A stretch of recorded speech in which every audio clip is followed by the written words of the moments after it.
എന്നെ പ്രതീക്ഷിച്ചില്ലല്ലേ? മിസ്റ്റർ രാജഗോപാൽ, എന്താണ് നിങ്ങൾക്ക് വേണ്ടത്? എന്റെ ആഗ്രഹം ഞാൻ നിങ്ങളോട് മുമ്പേ പറഞ്ഞിട്ടുള്ളതാണല്ലോ.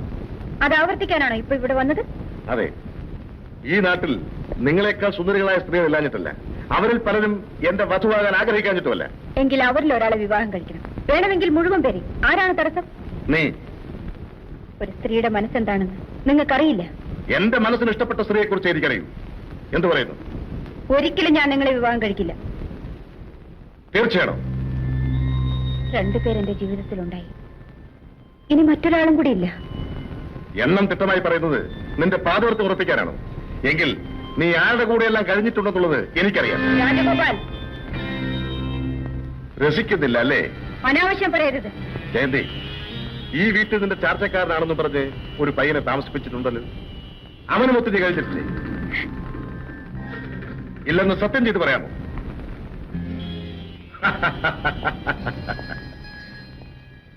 ഞാൻ നിന്നെ കുറ്റപ്പെടുത്തുന്നില്ല. ഭർത്താവ് നഷ്ടപ്പെട്ട ഒരു സ്ത്രീ യൗവനം നശിക്കാത്ത ഈ പ്രായത്തിൽ അല്പം പിഴച്ചുപോയാൽ അതൊരു തെറ്റല്ല. എന്നാൽ ആ തെറ്റ് ഇനിയും ആവർത്തിക്കാൻ അനുവദിച്ചുകൂടാ. നീ അവനെ ഉടനെ തന്നെ പറഞ്ഞേച്ചേക്ക്.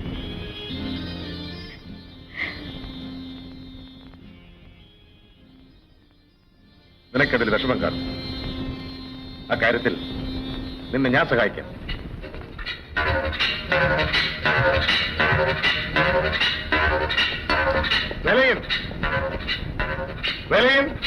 എന്തോ രാമൻ ഇവിടെ? രാമുൽ ഇപ്പൊ ഇവിടെ. നിനക്കിന്നു മുതൽ ഈ വീട്ടിൽ ജോലിയില്ല. പറഞ്ഞത് കേട്ടില്ലേ? ഇറങ്ങിപ്പോകാൻ. നിന്നെ ഇനി ഈ വീട്ടിൽ കണ്ടുപോകരുത്. നിങ്ങളല്ലല്ലോ എന്നെ ഇവിടെ താമസിപ്പിച്ചത്. പിന്നെ അന്ന് ഞാനൊരു ജോലി അന്വേഷിച്ച് വന്നപ്പോൾ നിങ്ങൾ എന്താണ് വന്നതെന്ന് ഇന്നും എനിക്ക് ഓർമ്മയുണ്ട്. ഓർമ്മയുണ്ടല്ലോ. എങ്കിൽ അറിയിക്കൂ. എന്താണ് നീ വിളിച്ചെടുക്കുന്നത്? ഞാൻ പറഞ്ഞത് നീ അനുസരിക്കില്ലേ? ഇല്ല. ഇല്ലേ?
ജയന്തി, ഈ രാജഗോപാൽ ആരാണെന്ന് നിനക്കറിയാമല്ലോ.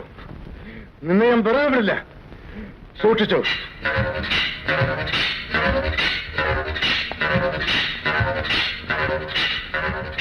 വാ,